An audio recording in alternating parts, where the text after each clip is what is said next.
Troublesome Engines by the Reverend W. Audrey. Dear friends, news from the line has not been good. The Fat Controller has been having trouble. A short while ago he gave Henry a coat of green paint, but as soon as he got his old color back again, Henry became conceited. Gordon and James too have been getting above themselves. I am glad to say, however, that the Fat Controller has quite kindly but very firmly put them in their place, and the trains are running as usual. I hope you will like meeting Percy. We shall be hearing more of him later. The author. Henry and the Elephant. Henry and Gordon were lonely when Thomas left the yard to run his branch line. They missed him very much. They had more work to do.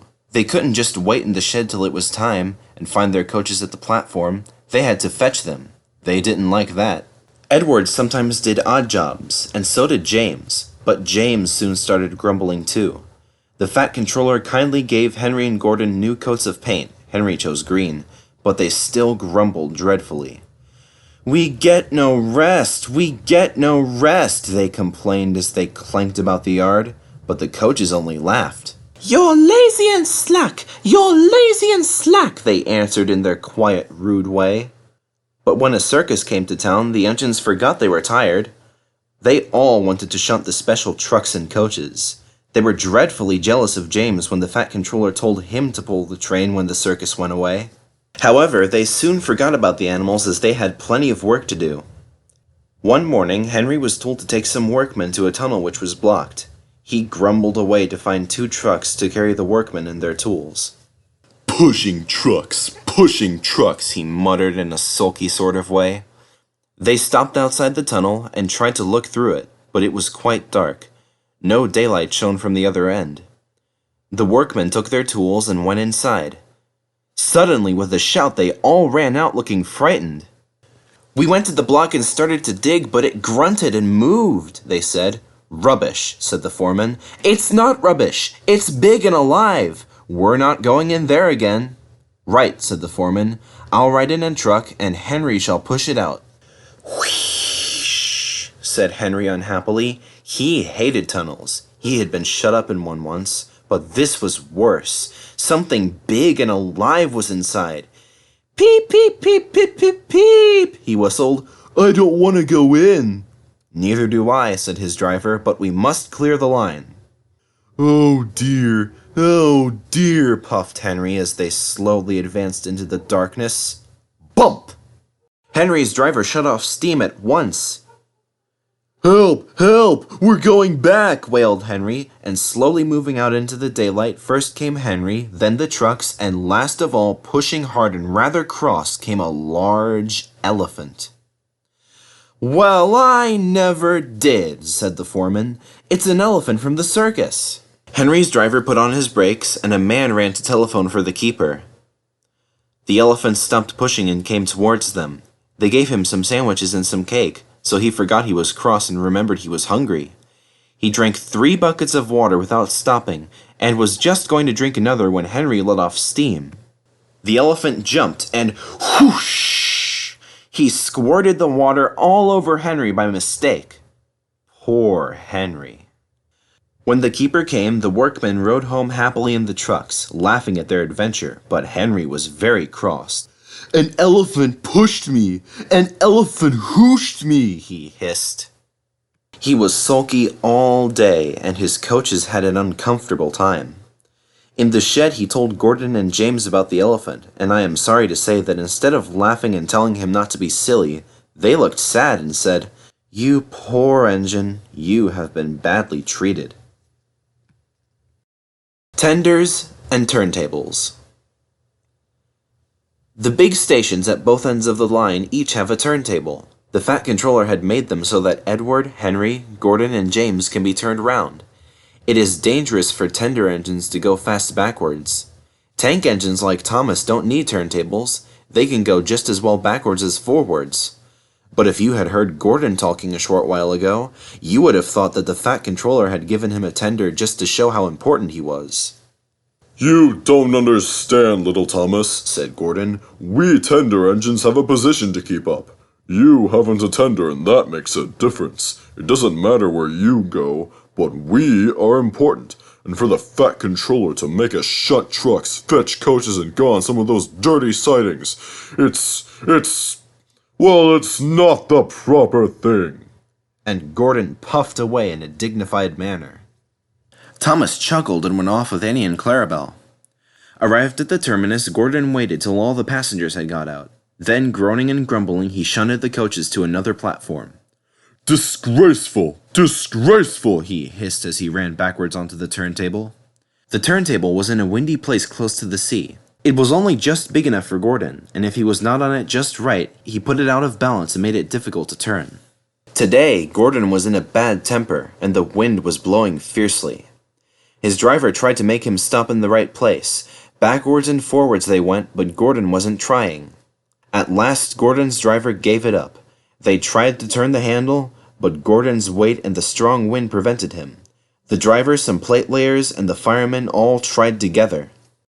"It's no good," they said at last, mopping their faces. "Your tender upsets the balance. If you were a nice tank engine, you'd be all right. Now you'll have to pull the next train backwards." Gordon came to the platform. Some little boys shouted, "Come on, quick! Here's the new tank engine!" "What a swizz!" they said when they came near. "It's only Gordon back to front." Gordon hissed emotionally. He puffed to the junction. "Hello," called Thomas. "Playing tank engines? Sensible engine.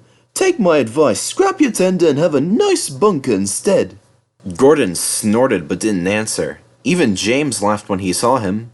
Take care, hissed Gordon. You might stick too. "No fear," chuckled James. "I'm not so fat as you." "I mustn't stick," thought James anxiously as he ran to the turntable later. He stopped on just the right place to balance the table. It could now swing easily. His fireman turned the handle. James turned, much too easily. The wind puffed him round like a top. He couldn't stop.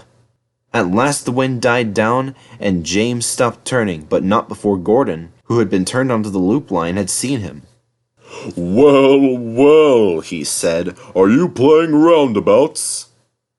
Poor James, feeling quite giddy, rolled off to the shed without a word. That night the three engines had an indignation meeting. It's shameful to treat tender engines like this. Henry gets hooshed by elephants, Gordon has to go backwards and people think he's a tank engine, James spins round like a top and everyone laughs at us, and added to that, the fat controller makes us shunt in dirty sidings. Ugh, said all three engines together. Listen, said Gordon. He whispered something to the others. We'll do it tomorrow. The fat controller will look silly. Trouble in the shed. The fat controller sat in his office and listened. The fat controller frowned and said, What a nuisance passengers are! How can I work with all this noise? The station master knocked and came in, looking worried. There's trouble in the shed, sir. Henry is sulking, there is no train, and the passengers are saying this is a bad railway. Indeed, said the fat controller. We cannot allow that. Will you quieten the passengers, please? I will go and speak to Henry. He found Henry, Gordon, and James looking sulky. Come along, Henry, he said. It is time your train was ready. Henry's not going, said Gordon rudely. We won't shunt like common tank engines. We are important tender engines. You fetch our coaches and we will pull them. Tender engines don't shunt. And all three engines let off steam in a cheeky way. Oh, indeed, said the fat controller severely. We'll see about that. Engines on my railway do as they are told. He hurried away, climbed into his car, and drove to find Edward. The yard has never been the same since Thomas left, he thought sadly. Edward was shunting. Leave those trucks, please, Edward. I want you to pull coaches for me in the yard. Thank you, sir. That will be a nice change. That's a good engine, said the fat controller kindly. Off you go, then. So Edward found coaches for the three engines, and that day the trains ran as usual. But when the fat controller came back next morning, Edward looked unhappy.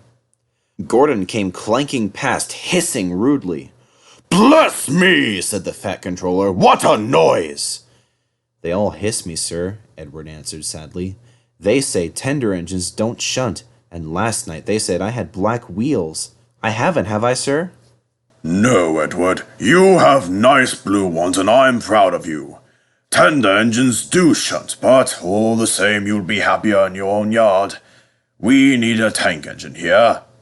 He went to an engine workshop and they showed him all sorts of tank engines. There were big ones and little ones. Some looked happy and some sad, and some looked at him anxiously, hoping he would choose them. At last he saw a smart little green engine with 4 wheels. That's the one, he thought. If I choose you, will you work hard? Oh, sir! Yes, sir! That's a good engine. I'll call you Percy. Yes, sir! Thank you, sir! Said Percy happily. So he bought Percy and drove him back to the yard. Edward, he called. Here's Percy. Will you show him everything? Percy soon learned what he had to do, and they had a happy afternoon. Once Henry came by hissing as usual. Whoosh! Said Percy suddenly. Henry jumped and ran back to the shed. How beautifully you wheeshed him, laughed Edward. I can't wheesh like that. Oh, said Percy modestly, that's nothing. You should hear them in the workshop. You have to wheesh loudly to make yourself heard. Next morning, Thomas arrived. The Fat Controller sent for me. I expect he wants help, he said importantly to Edward. Shh, here he comes. Well done, Thomas. You've been quick. Listen, Henry, Gordon, and James are sulking. They say they won't shunt like common tank engines, so I have shut them up, and I want you both to run the line. Common tank engines indeed, snorted Thomas. We'll show them. And Percy here will help too, said the Fat Controller. Oh, sir! Yes, sir! Please, sir! Answered Percy excitedly. Edward and Thomas worked the line. Starting at opposite ends, they pulled the trains, whistling cheerfully to each other as they passed. Percy sometimes puffed along the branch line. Thomas was anxious, but both driver and guard promised to take care of Annie and Clarabelle. There were fewer trains, but the passengers didn't mind. They knew the 3 other engines were having a lesson. Henry, Gordon, and James stayed shut in the shed and were cold, lonely, and miserable. They wished now they hadn't been so silly. Percy runs away. Henry, Gordon, and James were shut up for several days. At last the Fat Controller opened the shed. I hope you are sorry, he said sternly, and understand that you are not so important after all. Thomas, Edward, and Percy have worked the line very nicely. They need a change, and I will let you out if you promise to be good. Yes, sir, said the 3 engines, we will. That's right, but please remember that this no shunting nonsense must stop. He told Edward, Thomas, and Percy that they could go and play on the branch line for a few days. They ran off happily and found Annie and Clarabelle at the junction. The 2 coaches were so pleased to see Thomas again, and he took them for a run at once. Edward and Percy played with trucks. Stop! Stop! Stop! Screamed the trucks as they were pushed into their proper sidings, but the 2 engines laughed and went on shunting till the trucks were tidily arranged. Next, Edward took some empty trucks to the quarry, and Percy was left alone. Percy didn't mind that a bit. He liked watching trains and being cheeky to the engines. Hurry, hurry, hurry, he would call to them. Gordon, Henry, and James got very cross. After a while, he took some trucks over the main line to another siding. When they were tidy, he ran onto the main line again and waited for the signalman to set the points so that he could cross back to the yard. Edward had warned Percy, be careful on the main line, whistle to tell the signalman you are there. But Percy didn't remember to whistle, and the signalman was so busy and forgot Percy. Bells rang in the signal box. The man answered, saying the line was clear, and set the signals for the next train. Percy waited and waited. The points were still against him. He looked along the main line. Beep, beep! He whistled in horror, for rushing straight towards him was Gordon with the express. Boop, boop, boop, boop, boop, whistled Gordon. His driver shut off steam and applied the brakes. Percy's driver turned on full steam. Back, Percy, back, he urged. But Percy's wheels wouldn't turn quickly. Gordon was coming so fast that it seemed like he couldn't stop. With shut eyes, Percy waited for the crash. His driver and fireman jumped out. Oh! Groaned Gordon. Get out of my way! Gordon had stopped with Percy's buffers a few inches from his own. But Percy had begun to move. won't stay here. I'll run away, he puffed. He was soon clear of the station and running as fast as he could. He went through Edward's station whistling loudly and was so frightened that he ran straight up Gordon's Hill without stopping. He was tired then and wanted to stop, but he couldn't. He had no driver to shut off steam and to apply the brakes. I shall have to run till my wheels wear out, he thought sadly. Oh dear, oh dear. I want to stop. I want to stop. He puffed in a tired sort of way. He passed another signal box. I know just what you want, little Percy, called the man kindly. He said the points, and Percy puffed wearily onto a nice empty siding, ending in a big bank of earth. Percy was too tired now to care where he went. I want to stop. I want to stop. I have stopped, he puffed thankfully, as his bunker buried itself in the bank. Never mind, Percy, said the workmen as they dug him out. You shall have a drink and some coal, and then you'll feel better. Presently, Gordon arrived. Well done, Percy. You started so quickly that you stopped a nasty accident. I'm sorry I was cheeky, said Percy. You were clever to stop. Percy now works in the yard and finds coaches for the trains. He is still cheeky because he is that sort of engine, but he is always most careful when he goes on the main line.